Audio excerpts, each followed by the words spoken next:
আজকে তোমাদের জন্য একটা গুরুত্বপূর্ণ বিজ্ঞানের সূত্র নিয়ে আলোচনা করব। আশা করি প্রত্যেক ছাত্রছাত্রী এই ফর্মুলাটা থেকে ডেরিভেশনগুলো দেখলে প্রত্যেকে উপকৃত হবে। আর এটা শুধুমাত্র সপ্তম আর অষ্টম শ্রেণী নয়, দেখো আমি উপরে লিখে দিয়েছি যে জেনারেল সায়েন্স নিউটনস ল, যারা এখন চাকরি বাকরির পরীক্ষা নিচ্ছ বা চাকরি বাকরির পরীক্ষার প্রস্তুতি নিচ্ছ তাদের ক্ষেত্রেও সুবিধা হবে। বোঝা গেল? তো দেখো আমি বোর্ডে এই নিউটনের দ্বিতীয় গতিসূত্রটা আমি লিখেছি। এটা অ্যাকচুয়ালি নিউটনের দ্বিতীয় গতিসূত্র, আমরা প্রত্যেকেই পরিচিত ফর্মুলাটার সঙ্গে। তো ফর্মুলাটা হচ্ছে F = m। বোঝা গেল? আমি আবারও বলছি যে শুধুমাত্র সপ্তম শ্রেণী আর অষ্টম শ্রেণীর জন্য গুরুত্বপূর্ণ নয়, এটা ক্লাস 9-এ গিয়েও এই ফর্মুলা ডেরিভেশন আসে, অর্থাৎ আমাদের প্রমাণ করে দেখাতে হয় যে কীভাবে F = m আসে। বোঝা গেল? তো আজকে আমি ডেরিভেশনে যাচ্ছি না, এই পরবর্তী ভিডিওতে আমরা F = m অর্থাৎ এই সূত্রটা কীভাবে আসলো এই সম্পর্কে বিস্তারিত আলোচনা করব। বোঝা গেল? তো সপ্তম শ্রেণীতে প্রথম আমাদের ছাত্রছাত্রীরা এই ফর্মুলা সম্পর্কে জানতে পারে, অর্থাৎ F = m এটা আমাদের সপ্তম শ্রেণীতেই প্রথম থাকে। ঠিক আছে? তারপর আমরা অষ্টম শ্রেণীতে গিয়ে পড়ি নিউটনের দ্বিতীয় গতিসূত্রের গাণিতিক রূপ। তো শুধু শিলিগুড়ি না, গোটা পশ্চিমবঙ্গের যত ছাত্রছাত্রী আছে তারা সপ্তম শ্রেণীতে আর অষ্টম শ্রেণীতে শুধু এই ফর্মুলাটা মুখস্থ রাখে যে আমরা জানি নিউটনের দ্বিতীয় গতিসূত্র হচ্ছে F = m। তো আমি বলবো যে তোমরা যদি একটু বুঝে পড়ো তাহলে ভবিষ্যতে গিয়েও এই ফর্মুলাগুলো সম্পর্কে বা এই ফর্মুলাগুলো ভেঙে ভেঙে তুমি অনেকগুলো প্রশ্ন তৈরি করতে পারবে। ঠিক আছে? আর আমি বললামই যে নবম শ্রেণীতে গিয়ে আমরা এই ফর্মুলা কীভাবে আসলো, অর্থাৎ কীভাবে বিজ্ঞানী নিউটন F = m সূত্র আনলো। ঠিক আছে? তো সেই বিষয়ে আমরা বিস্তারিত জানবো। তো নেক্সট ভিডিওতে আমি এটা জানাবো যে F = m কীভাবে আসলো। তো আজকে আমরা এই নিউটনের দ্বিতীয় গতিসূত্র, বোঝা গেল? তো F = m থেকে কিছু শর্ট কোশ্চেন বার করবো আর প্রত্যেকটা অক্ষর কি নির্দেশ করে সেই বিষয়ে জানবো। ঠিক আছে? তো দেখো এখান থেকে আমরা অনেকগুলো প্রশ্ন বের করতে পারি। আমি আবারও বলছি আমাদের এখানে সপ্তম শ্রেণী আর অষ্টম শ্রেণীতে যারা পড়ে সেই সব ছাত্রছাত্রীরা তারা শুধুমাত্র এইটুকু পড়ে যে নিউটনের দ্বিতীয় গতিসূত্রের গাণিতিক রূপ কি, ওরা শুধু বলে যে নিউটনের দ্বিতীয় গতিসূত্রের গাণিতিক রূপ F = m। ঠিক আছে? তো F = m থেকে দেখো আমরা কতগুলো কোশ্চেন পরপর বার করতে পারি। আর এভাবে যদি আমরা বুঝে পড়ি আশা করি প্রত্যেক ছাত্রছাত্রী উপকৃত হবে আর তাদের মধ্যে একটা প্রচুর পরিমাণ নলেজও থাকবে। বোঝা গেল কি বললাম? তো দেখো ভালো করে F = m। তো আমরা জানি F মানে হচ্ছে ফোর্স, আমাদেরকে জানতে হবে F মানে কি। F মানে হচ্ছে ফোর্স, যেটাকে ফোর্সকে বাংলায় বলি আমরা বল। ঠিক আছে? m মানে হচ্ছে মাস, m-A-S, মাস মানে হচ্ছে আমাদের ভর। ঠিক আছে? তাহলে F দিয়ে আমাদের কি প্রকাশ করছে? ফোর্স, ফোর্স মানে হচ্ছে বল। m দিয়ে আমরা কি প্রকাশ করি এখানটায়? মাস, মাস মানে হচ্ছে ভর। আর a দিয়ে আমরা প্রকাশ করি হচ্ছে অ্যাক্সিলারেশন, a দিয়ে আমরা প্রকাশ করি অ্যাক্সিলারেশন।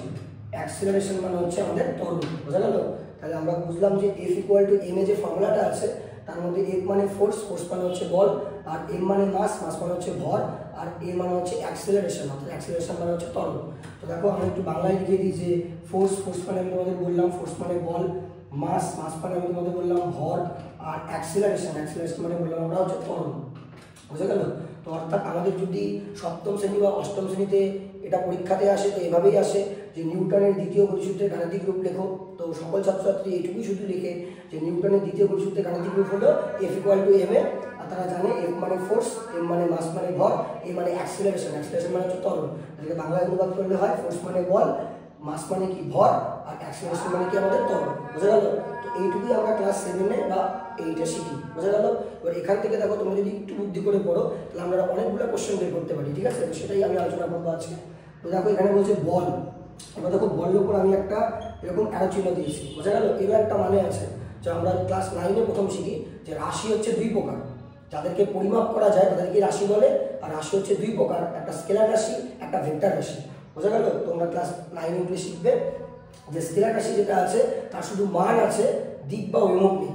আর ভেক্টর রাশি যাদের আছে তাদের মানও আছে, দিক বা অভিমুখও আছে। এই আলোচনা দেওয়ার মানে হলো বল হচ্ছে ভেক্টর রাশি, অর্থাৎ বলের মান আছে, দিক বা অভিমুখও আছে। এবার দেখো আমি ত্বরণের উপরে একটা আলোচনা দিয়েছিলাম। তো এই ত্বরণ কি রাশি? একটা ভেক্টর রাশি, কারণ ত্বরণের মানও আছে, দিক বা অভিমুখও আছে। এবার তোমরা লক্ষ্য করে দেখবে আমি ভরের ওপর কিন্তু কোনো আলোচনা দিইনি, অর্থাৎ ভর আমাদের স্কেলার রাশি, ভরের শুধু মান আছে, দিক বা অভিমুখ নেই।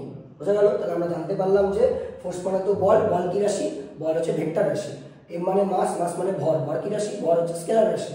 আর অ্যাক্সিলারেশন মানে ত্বরণ, ত্বরণ মানে হচ্ছে আমাদের ভেক্টর রাশি। ঠিক আছে? এর জন্য আলোচনাগুলো দেওয়া হয়েছে। যাদের মান ও অভিমুখ দুটাই আছে তাদের বলা হয় ভেক্টর রাশি, আর যাদের শুধুমাত্র মান আছে তাদের বলা হয় স্কেলার রাশি। বোঝা গেল?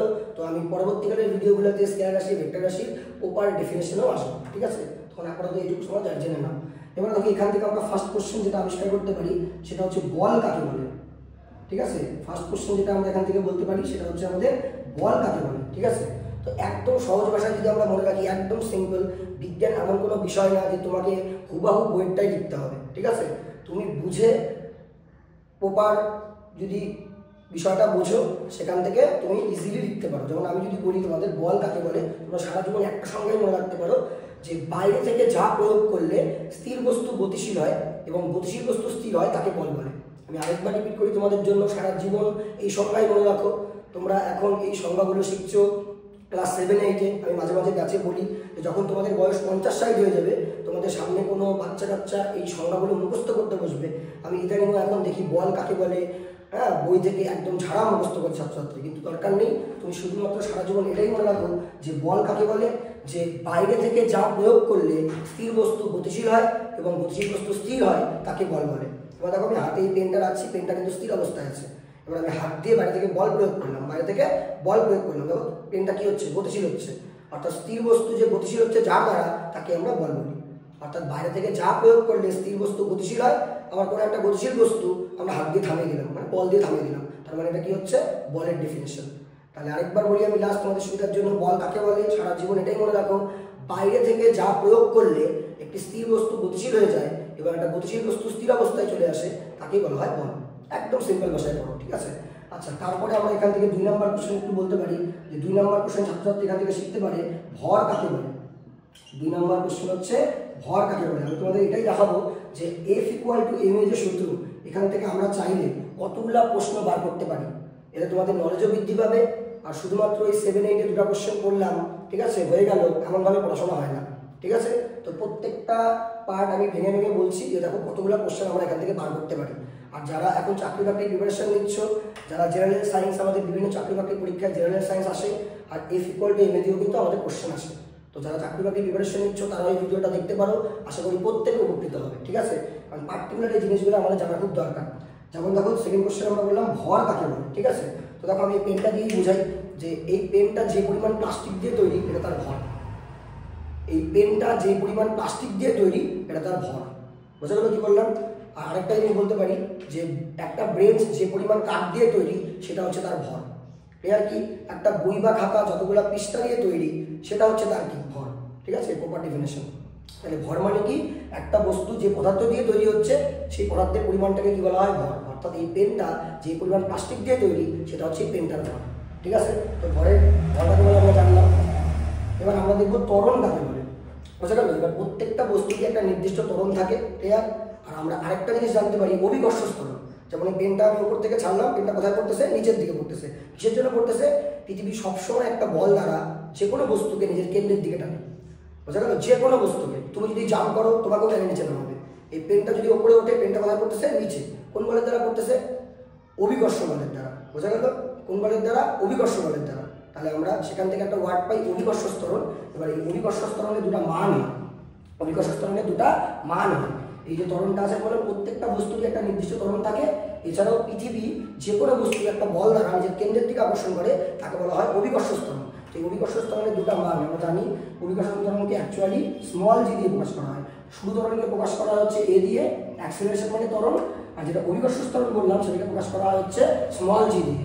তো এই স্মল জি এর দুটা মান, একটা এসআই মান, একটা হচ্ছে সিজিএস মান। বোঝা গেল? তো এসআই মান যদি আমরা বলি, এসআই মানকে আমরা এরকম লিখি 9.8 মিটার/সেকেন্ড স্কয়ার, আর এটাকে আমরা লিখি 980 সেন্টিমিটার/সেকেন্ড স্কয়ার। প্রত্যেক চাকরি পরীক্ষার জন্য কোশ্চেন দুটো খুবই গুরুত্বপূর্ণ জেনারেল সায়েন্সে। এছাড়াও আমাদের নিচে ক্লাসগুলো আসে পরীক্ষাতে যে জি মানে হচ্ছে গ্র্যাভিটি, অর্থাৎ অভিকর্ষ ত্বরণ। অভিকর্ষ ত্বরণের দুটা মান, একটা এসআই পদ্ধতিতে মান 9.8 মিটার/সেকেন্ড স্কয়ার, একটা সিজিএস পদ্ধতিতে মান 980 সেন্টিমিটার/সেকেন্ড স্কয়ার। বোঝা গেল? আর ত্বরণের ডেফিনেশন যদি আমি প্রপার দিতে যাই, কোন একটা বস্তু ত্বরণ মানে কি, ত্বরণ মানে অ্যাকচুয়ালি বোঝায় যে বেগের পরিবর্তন বাই সময়। কি বোঝায়? বেগের পরিবর্তন বাই কত সময়, বেগের পরিবর্তন বাই সময়। এটাকে তুমি বলতে পারো ত্বরণের সংজ্ঞা।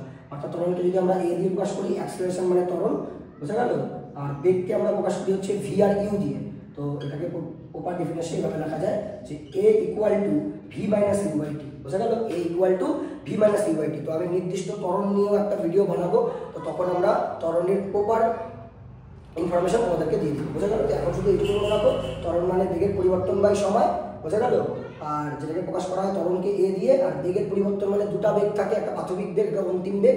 তাহলে অন্তিম বেগকে ভি দিয়ে প্রকাশ করা হয়, আর প্রাথমিক বেগকে ইউ দিয়ে প্রকাশ করা হয়। আমরা সকলেই জানি সময়কে টি দিয়ে প্রকাশ করা হয়। অর্থাৎ ত্বরণের ডেফিনেশন হচ্ছে এটা, এ সমান সমান V minus U by T. ত্বরণের ডেফিনেশন কি? এ সমান সমান V minus U by T. তো আমি ত্বরণ নিয়েও শুধুমাত্র একটা ত্বরণ টপিকের উপর একটা ভিডিও বানাবো, ঠিক আছে? তো যেটা মেইনলি আলোচনা আমরা চলে আসি আবার। তো প্রথম কোশ্চেন আমরা এখান থেকে জানতে পারলাম বল কাকে বলে, সেকেন্ড কোশ্চেন জানতে পারলাম আমি ভর কাকে বলে। আমি আরেকবার রিপিট করি, বাইরে থেকে যা প্রয়োগ করলে স্থির বস্তু গতিশীল হয় এবং গতিশীল বস্তু স্থির হয় তাকে বল বলে, ঠিক আছে? আর তারপরে বললাম ভর কাকে বলে, এই পেনটা যে পরিমাণ প্লাস্টিক দিয়ে তৈরি সেটাকে এই পেনটার কি বলা হয়? ভর। বোঝা গেল? আর এই পদার্থের ভর হচ্ছে পদার্থের মূল বা স্বকীয় ধর্ম, এর পরিবর্তন কোনোদিনও সম্ভব না। অর্থাৎ এই পেনটা যে পরিমাণ প্লাস্টিক দিয়ে তৈরি এটা কোনোদিন কমা বা বাড়া সম্ভব না। ক্লিয়ার কি? অর্থাৎ এই পেনটা যে পরিমাণ প্লাস্টিক দিয়ে তৈরি সেটা হচ্ছে এই পেনটার ভর। আর তারপরে বললাম আমরা ত্বরণে আসি। তো ত্বরণ বলতে আমরা বললাম যে প্রত্যেকটা বস্তুরই একটা নির্দিষ্ট ত্বরণ থাকে। যদি কোনো একটা বস্তু নির্দিষ্ট বেগ নিয়ে চলতে শুরু করে, পরে আবার থেমে যায়, বা প্রথমে স্থির ছিল তারপরে একটা বেগ নিয়ে চলতে শুরু করলো, তাহলে ত্বরণের ডেফিনেশন আমরা জানলাম বেগের পরিবর্তন বাই কি? সময়। কোনো বস্তুর বেগের পরিবর্তন যদি সময়ের সাপেক্ষে হয় তাকে আমরা কি বলি? ত্বরণ। বোঝা গেল? আর এছাড়াও আমি ত্বরণ রিলেটেড আরেকটা কোশ্চেন তোমাদের বললাম তোমাদের ইনফরমেশনের জন্য, যে অ্যাকচুয়ালি ত্বরণ বলতে আর প্রত্যেকটা বস্তুতে নির্দিষ্ট ত্বরণ থাকেই, এছাড়াও অভিকর্ষ ত্বরণ থাকে, যে কোনো একটা বস্তুকে পৃথিবীর বল দ্বারা নিজের কেন্দ্রের দিকে টানছে। আমি আবারও বললাম, তুমি জাম্প করলে তোমাকেও টেনে নিচে নামাবে। আমরা যে কোনো বস্তুকে আজকে উপর দিকে ছুটি, কোথায় নামে? নিচের দিকেই নামে। বৃষ্টিপাত হচ্ছে, বৃষ্টিপাত কোন দিকে? কোথা থেকে নামছে? উপর থেকে নিচের দিকে। কোন বলের দ্বারা নামছে? অভিকর্ষ বলের দ্বারা। যে পৃথিবী যে কোনো বস্তুকে একটা নির্দিষ্ট বল দ্বারা নিজের কেন্দ্রের দিকে টানে, তাকে আমরা কি বলি? অভিকর্ষ বল। ঠিক আছে? এবার দেখো, যে বললাম সেখান থেকে আমাদের একটা মান আসে, জি এর মান অভিকর্ষ ত্বরণ, যেটাকে গ্র্যাভিটি বলা হয়। ও দুটা মান, এসআই মান 9.8 মিটার পার সেকেন্ড স্কোয়ার, আর সিজিএস মান হবে 980 সেন্টিমিটার পার সেকেন্ড স্কোয়ার। ঠিক আছে?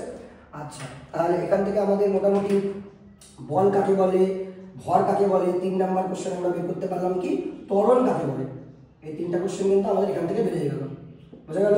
আর আমরা এটাও বলতে পারি বল কি রাশি? বল ভেক্টর রাশি। ভর কি রাশি? ভর স্কেলার রাশি।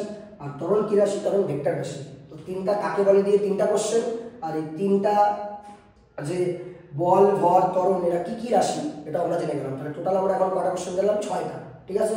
এবার তারপরে দেখো, তোমরা এখান থেকে একটু বলতে পারো যে বলের মাত্রা আমরা বলতে পারি, বা বলের একক বলতে পারি। তো বলেরও 2টা একক, বলের একটা এসআই একক, একটা হচ্ছে সিজিএস একক। তো আমরা জানি বলের এসআই একক হচ্ছে নিউটন। বলের এসআই একক কি বলো? নিউটন। বুঝা গেল? তাহলে বললাম বলের এসআই একক কি? বলের এসআই একক হলো নিউটন। আর বলের যদি আমরা সিজিএস একক বলি, তো সিজিএস একককে প্রকাশ করি আমরা ডাইন দিয়ে। বুঝা গেল? সিজিএস একক আমরা প্রকাশ করি ডাইন দিয়ে। এবার বলবো বলের এসআই একক নিউটন কেন? কারণ বিজ্ঞানী নিউটন বল আবিষ্কার করেছিল। বলকে আবিষ্কার করে বিজ্ঞানী নিউটন, তাই বিজ্ঞানী নিউটনের নাম অনুসারে বলের এসআই একক কি নাম দেওয়া হয়? নিউটন। বোঝা গেল? তাহলে আমি ছাত্রছাত্রীদের মজার উদ্দেশ্যে বলি এরকমভাবে, যে বিজ্ঞানী নিউটন এমন একজন বিজ্ঞানী, সায়েন্সের ম্যাক্সিমাম সেক্টরে বা ম্যাক্সিমাম বিষয়ে তিনি তার নিজের নাক বলিয়েছেন। অর্থাৎ আলো বলো, শব্দ বলো, হ্যাঁ, তাপ বলো, গতি বলো, মাধ্যাকর্ষণ শক্তি বলো, আপেল কেন উপর থেকে নিচের দিকেই পড়ছে, হ্যাঁ, তারপরে অভিকর্ষ বলো, প্রত্যেকটা বিষয় নিয়ে বিজ্ঞানী নিউটনের কাজ আছে। অর্থাৎ বিজ্ঞানের প্রায় বেশিরভাগ ক্ষেত্রেই, হ্যাঁ, বা বেশিরভাগ বিষয়েই বিজ্ঞানী নিউটনের কিন্তু অবদান রয়েছে। বোঝা গেল? তাই আমি বলি ছাত্রছাত্রীদের যে বিজ্ঞানী নিউটন এমন একজন বিজ্ঞানী, সায়েন্সের যে কোনো টপিকেই তার কিছু না কিছু অবদান আছে। ঠিক আছে? তো দেখো ভালো করে, তো আজকে আমরা নিউটনের গতীয় সূত্র নিয়ে আলোচনা করছি, এটা নিউটনের দ্বিতীয় গতিসূত্র। তাই আমি বললাম এসআই একক কি বলো? নিউটন। আর সিজিএস একক কি বললাম আমরা? ডাইন। অর্থাৎ বিজ্ঞানী নিউটন বল আবিষ্কার করেছিলেন, তাই তার নাম অনুসারে নিউটনের এসআই একক কি হচ্ছে আমাদের, বলের এসআই একক আমাদের কি হচ্ছে? নিউটন। বোঝা গেল? এবার অনেক সময় ছাত্রছাত্রীদের মনে প্রশ্ন আসে, এটা সরাসর ক্লাস 7, ক্লাস 8 এর ছাত্রছাত্রীরা জানে না। ঠিক আছে? যে এসআই একটা পদ্ধতি, সিজিএস একটা পদ্ধতি। তো এসআই পদ্ধতির পুরো নাম কি, আর সিজিএস পদ্ধতির পুরো নাম কি? তো আমরা যদি এগুলোর একটু পুরো নাম বলতে যাই, তাহলে এসআই পদ্ধতির পুরো নাম হচ্ছে ইন্টারন্যাশনাল সিস্টেম অফ ইউনিটস। কি বললাম আমি? International system of units.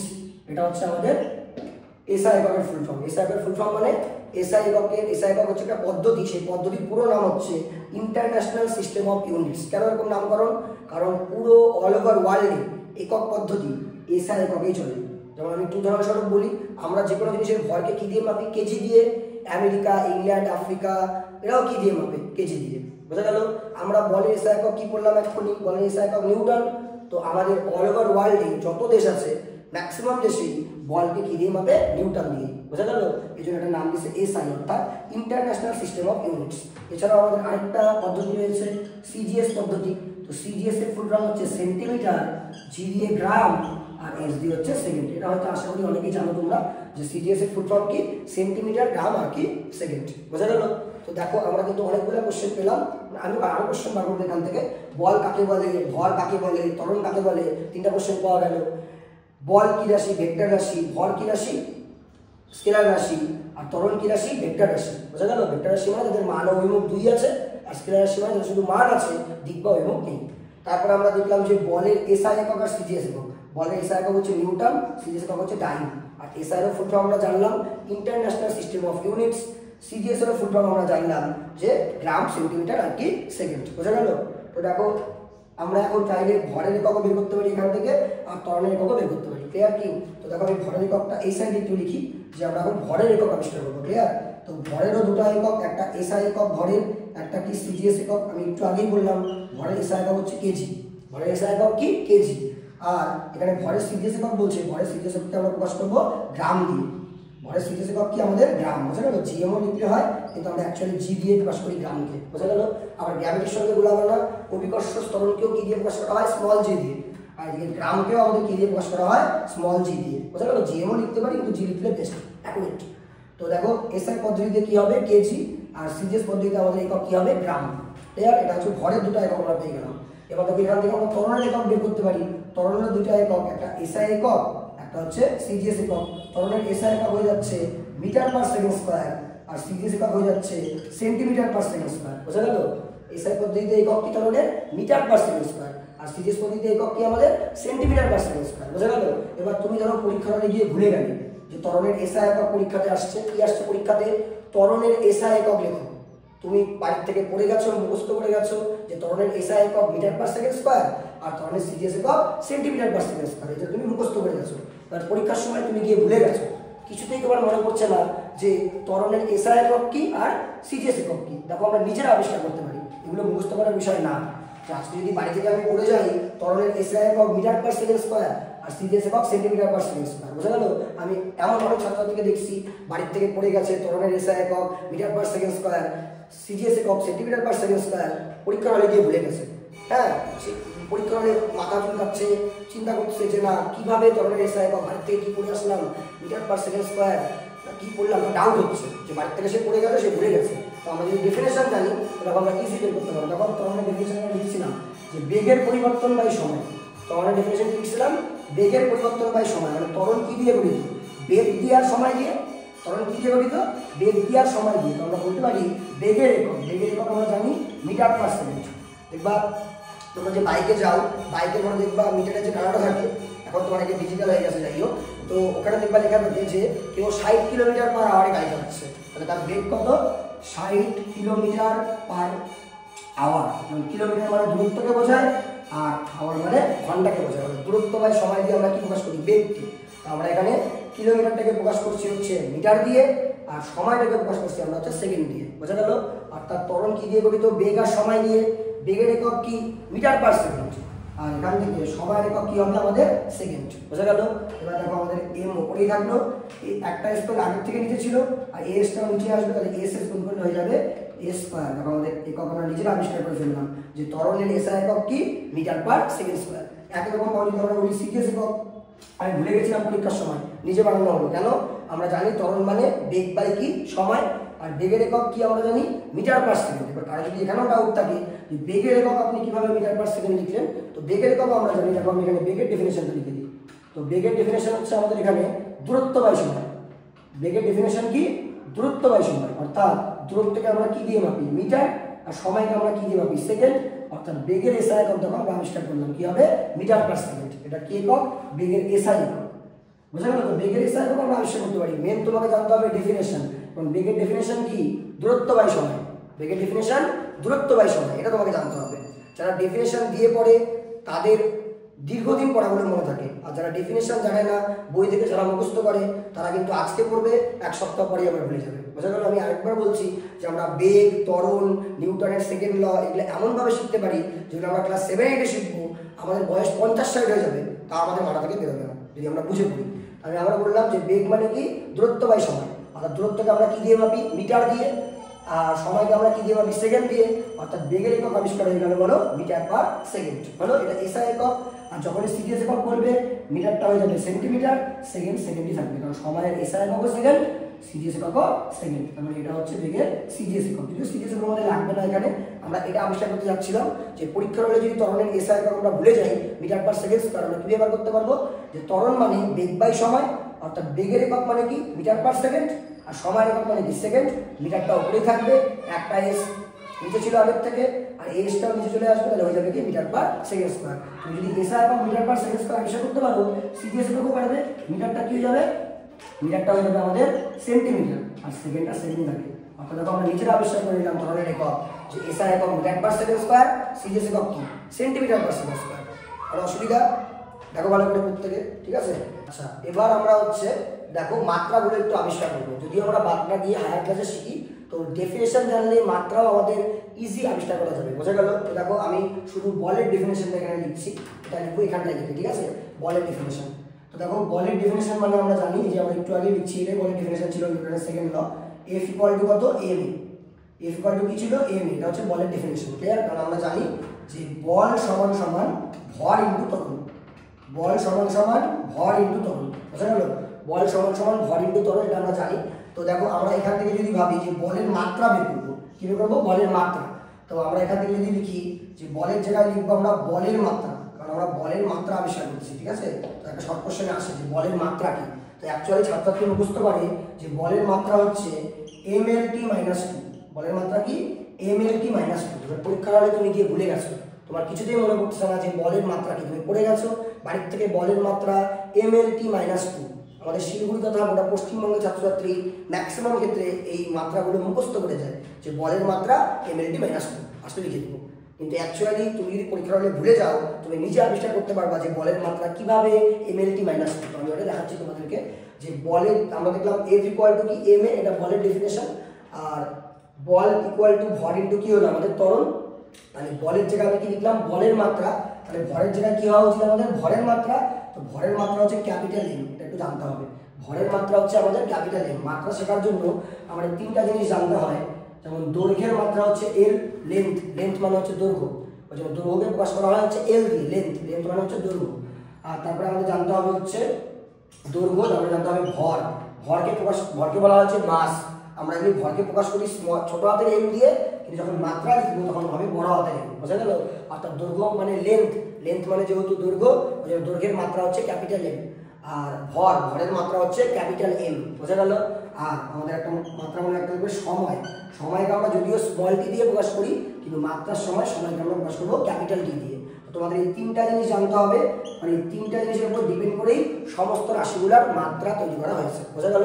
তাহলে মনে রাখি দৈর্ঘ্যের মাত্রা এল, ক্যাপিটাল এল, ভরের মাত্রা কি? ক্যাপিটাল এম, আর সময়ের মাত্রা কি হবে? Capital T. বোঝা গেল? তাহলে আমরা কার মাত্রা আবিষ্কার করতে যাচ্ছিলাম? আমি তো পরীক্ষার হলে মুখস্থ করে গেছি যে বলের মাত্রা mlt - 2। ছাড়া মুখস্থ যে বলের মাত্রা mlt - 2। কিন্তু পরীক্ষার হলে প্রশ্ন আসার পরে একটু নার্ভাস চলে আসছে, আমি কিছুতেই মনে রাখতে পারছি না যে বলের মাত্রা আমরা কি করে আসলাম, mlt - 1 না mlt - 2। বোঝা গেল? একটু কনফিউশন করে গেলাম যে তোমার কিছুতেই মনে পড়ছে না, তখন তুমি নিজে আবিষ্কার করে নাও। বোঝা গেল? ডেফিনেশন থেকে যে এফ ইকুয়াল টু কত? M A. এফ মানে বল, এম মানে ভর, আর এ মানে কি হচ্ছে বলো? ত্বরণ। বোঝা গেল? তাহলে আমরা বলতে পারি ভরের মাত্রা কি বলো? Capital M. আর ত্বরণ, তারপর ত্বরণের মাত্রা আমাদের জানতে হবে। ত্বরণের ডেফিনেশন আমি আগে লিখে রাখছি, বেগের পরিবর্তন বাই সময়। ত্বরণ মানে কি? বেগ বাই সময়। ত্বরণ মানে আমি কি বললাম? বেগ বাই সময়। বোঝা গেল? তাহলে ত্বরণের মাত্রা আমাকে জানতে হবে, তাহলে আমি অ্যাকচুয়ালি কার মাত্রা পাই যাবো?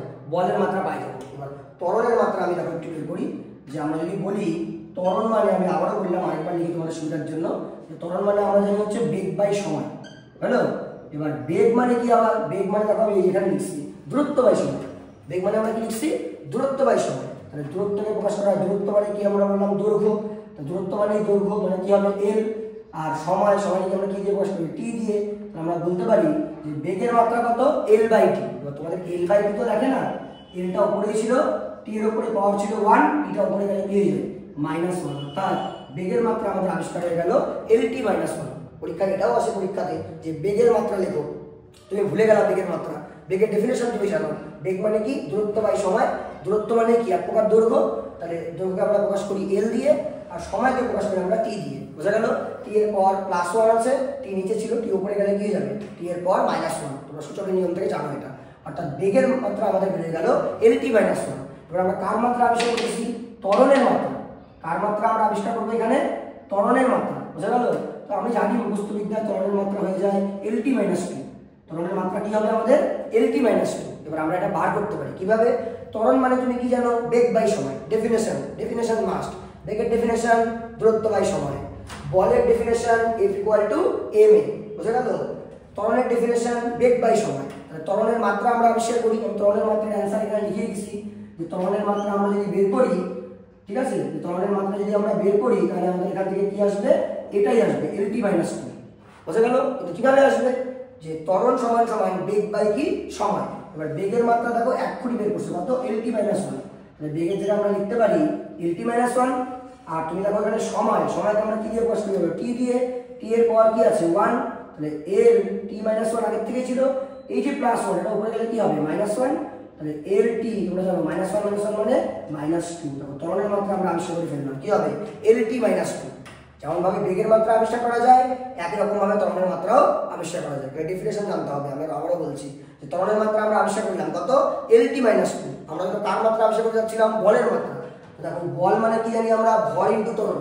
আবারও বলি, বল মানে আমরা কি জানি? ভর ইনটু ত্বরণ। অর্থাৎ বলের মাত্রা যখন আমরা বের করবো তখন কি হবে? ভরের মাত্রাও লাগবে, ত্বরণের মাত্রাও লাগবে। এবার ভরের মাত্রা তো আমরা জানি ক্যাপিটাল M, আর ত্বরণের মাত্রা লাগতে হবে। ত্বরণের মাত্রা মনে আসতেছিল না আমাদের, দেখো আমরা এভাবে বের করছি। ত্বরণের মাত্রা বের করলাম ডেফিনেশন দিয়ে, কত আসলো ত্বরণের মাত্রা? lt - 2। ত্বরণের মাত্রা কি আসলো? lt - 2। এখানে বসায় দাও lt - 2। কি বসাই দিলা? lt - 2। তো দেখো গুণ করে দাও mlt - 2। এটাই চলে আসলো আমাদের বলের মাত্রা। তাহলে বলের মাত্রা কত? mlt - 2। তুমি মুখস্থই করে যাও, অসুবিধা নেই। পরীক্ষা হলে তুমি মুখস্থই করে যাও যে বলের মাত্রা কি mlt - 2। বোঝা গেল? এবার যদি তুমি পরীক্ষা হলে ভুলে যাও তাহলে বলের ডেফিনেশন দিয়ে আমরা বলের মাত্রা কিন্তু আবিষ্কার করে নিতে পারবো। অর্থাৎ আমাদের পরীক্ষা হলে নাম্বার কোনোভাবেই কাটা যাবে না। তো এখনকার বেশিরভাগ ছাত্রছাত্রী এই বিজ্ঞানের বিষয়গুলো বুঝে পড়ে না। যারা বুঝে পড়বে তারাই ভবিষ্যতে সাইন করতে পারবে। বোঝা গেল? তো আমরা দেখো এখান থেকে যেটা ছিল আমাদের f মানে ছিল বল, বলের মাত্রা আবিষ্কার করলাম কত? mlt - 2।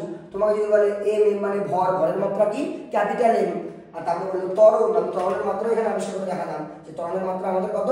lt - 2। বোঝা গেল? সবাই ঝাড়া মুখস্থ করে। আমি আবারও বলি যে বেগের মাত্রা ডাইরেক্ট মুখস্থ করলো lt - 1, ত্বরণের মাত্রা মুখস্থ করলো lt - 2। হ্যাঁ তুমি অবশ্যই মুখস্থ করো, কিন্তু তুমি যদি ভুলে যাও বেগের মাত্রা lt - 1 তুমি নিজে বার করতে পারবা, কারণ তুমি ডেফিনেশন জানো বেগ মানে দূরত্ব বাই সময়। অর্থাৎ বেগের মাত্রা lt - 1 হবে। ত্বরণ মানে তুমি জানো বেগ বাই সময়, অর্থাৎ ত্বরণের মাত্রা তুমি নিজে আবিষ্কার করতে পারবা lt - 2 হবে। তারপরে তুমি বলের মাত্রা পরীক্ষা করে মুখস্থ করে গেলা mlt - 2। বোঝা গেল? কিন্তু বলের মাত্রা mlt - 2 তুমি বলের ডেফিনেশন জানলে আবিষ্কার করতে পারবে। বলের ডেফিনেশন মানে বল সমান সমান ভর ইনটু ত্বরণ। বোঝা গেল? তো বিজ্ঞানী নিউটনের এটা গতির দ্বিতীয় সূত্র ছিল। আমরা গতির প্রথম সূত্রও জানি, দ্বিতীয় সূত্রও জানি, তৃতীয় সূত্রও জানি। তো আজকে মোটামুটি একটু শর্ট কোশ্চেন আলোচনা করলাম আমরা নিউটনের দ্বিতীয় সূত্র নিয়ে। আরও কিছু কোশ্চেন এখান থেকে বার করা যেত। বোঝা গেল? তো ভিডিওটা লেন্দি হয়ে যাচ্ছে 1 নাম্বার। 2 নাম্বার বোর্ডে আমাদের সেরকম আর জায়গাও নেই। তো আমি আবার আসবো এরকম ছোটো ছোটো বিষয়গুলো নিয়ে। যারা এখনও বলছি যারা চাকরি বাকরির পরীক্ষা দিচ্ছ তাদের ক্ষেত্রেও কিন্তু এই ভিডিওটা খুবই গুরুত্বপূর্ণ এবং খুবই কাজে। বোঝা গেল? এখানে অনেকগুলো শর্ট কোশ্চেন কিন্তু আমরা আবিষ্কার করতে পারলাম। ইভেন আমরা এসআই আর সিজিএস পদ্ধতিতে পুরো নাম জানলাম।